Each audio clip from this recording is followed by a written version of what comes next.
Eve's Dream. Last night I dreamt about the Fellows' Garden. I've not been back for maybe 15 years. Chagrined, I suppose, by the whiff of privilege. We'd broken in, the way we sometimes did as undergrads, stumbling out of hall or bops. God, was that really what we called them?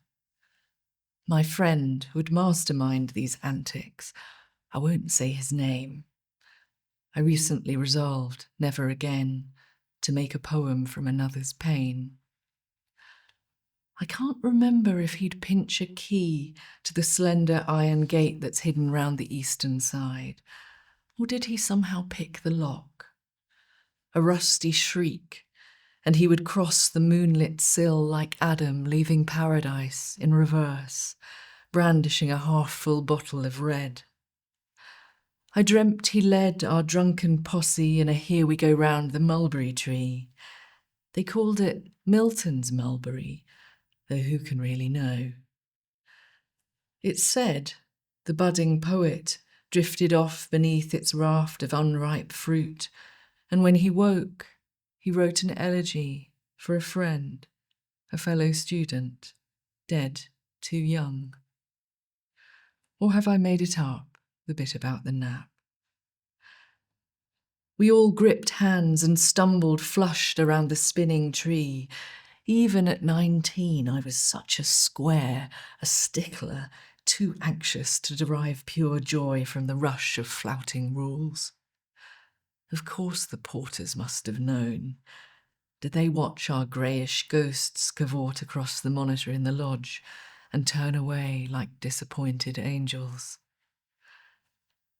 I went to visit him at home soon after I first heard the news.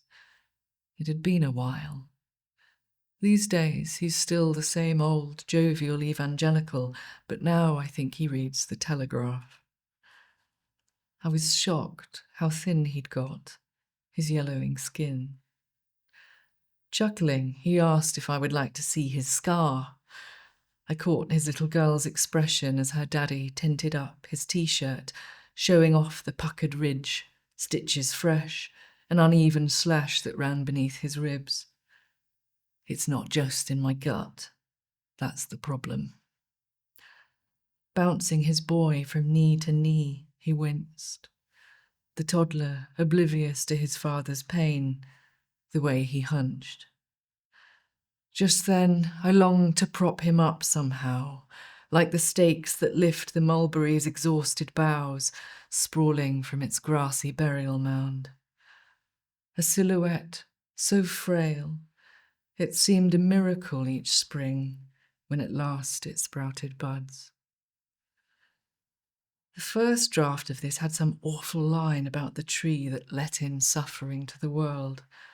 I can hardly bear to think about it now.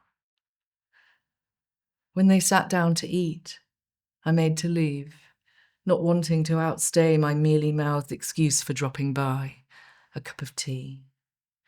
No talk of death within a year or two.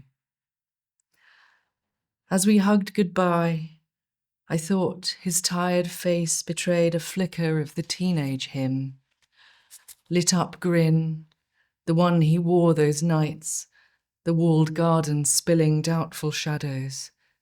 His one white shirt unbuttoned at the neck, black tie nonchalantly slung. His feet were bare and wet with dew in the slowly gathering light.